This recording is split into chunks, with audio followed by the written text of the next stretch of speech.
Hello everyone, welcome back to another sharing video from Dinh Duy Cuong.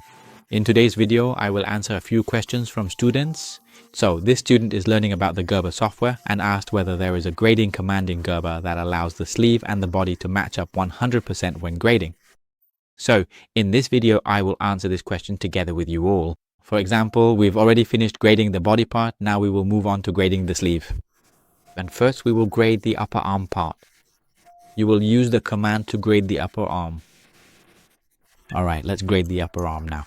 I'll give an example. Let's grade the upper arm by 0.7, 0.7. Alright. So now, if you measure the dimensions between the sleeve and the body, you'll see that the sleeve and the body do not match up. At the base size, there's a difference of 1 centimeter, but at other sizes, the discrepancy is much greater. This is not acceptable. So in the Gerber software, there's a command where you just need to click once and the front armhole of the body will match up with the front armhole curve. We will use the grade command. You can see above that there's a command called mark line. So you'll select the mark line X command. Then click on the armhole line and click on the point where you want to change the X axis. Next, click on the front armhole curve, right click and select OK.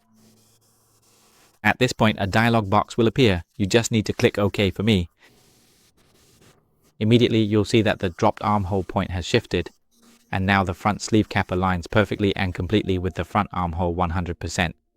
If your sleeve is currently set to have more ease than the bodice, then all other sizes will also have the same amount of ease added evenly. Now you can double check by going to grade, then to line length, click on the point, the sleeve cap, right click OK, then click on the armhole, right click OK. This way you'll see that the different value, which is the difference between the sleeve and the bodice, matches 100%. If you find my sharing helpful, please subscribe to the channel and share this video on your personal Facebook page so that more people can access valuable content like this.